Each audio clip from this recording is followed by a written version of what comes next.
Jika Anies Baswedan, Basuki Cahayapurnama, Ahok, dan Susi Pujiastuti masuk dalam kabinet Prabowo Subianto, dampaknya terhadap menteri-menteri era Jokowi bisa beragam. Tergantung pada peran yang diberikan kepada mereka serta dinamika politik yang berkembang. Berikut beberapa kemungkinan pengaruhnya. Keberlanjutan versus perubahan kebijakan.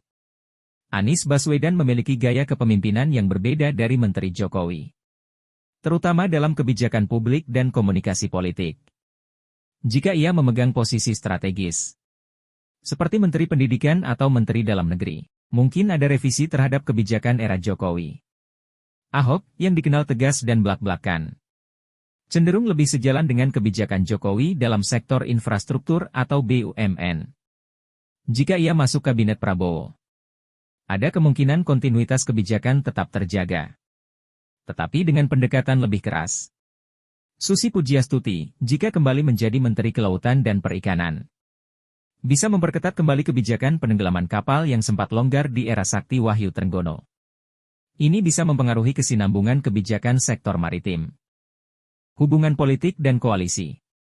Masuknya Anies bisa menjadi tantangan bagi partai-partai koalisi Prabowo, terutama Gerindra dan Golkar, mengingat rivalitasnya dengan Prabowo di Pilpres 2019 dan 2024.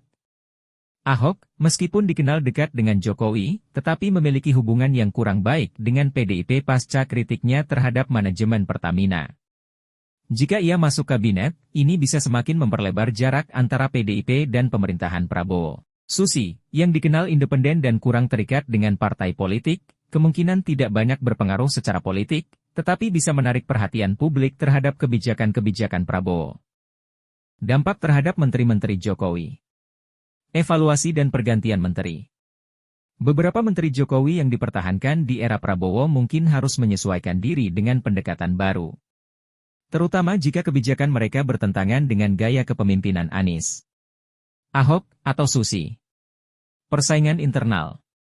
Jika menteri-menteri Jokowi tetap dipertahankan, bisa muncul friksi antara mereka dan menteri baru dari latar belakang yang berbeda, terutama dalam hal prioritas kebijakan dan eksekusi program. Pengaruh ke PDIP. Jika Ahok dan Anies masuk kabinet, PDIP yang kini beroposisi mungkin akan semakin keras dalam mengkritik kebijakan Prabowo. Kesimpulan. Jika Anies, Ahok, dan Susi masuk kabinet Prabowo, akan ada perpaduan antara keberlanjutan dan perubahan kebijakan. Dampaknya terhadap menteri-menteri era Jokowi tergantung pada posisi yang diberikan kepada mereka. Tetapi secara umum, bisa memicu dinamika politik baru, persaingan internal, serta kemungkinan revisi kebijakan.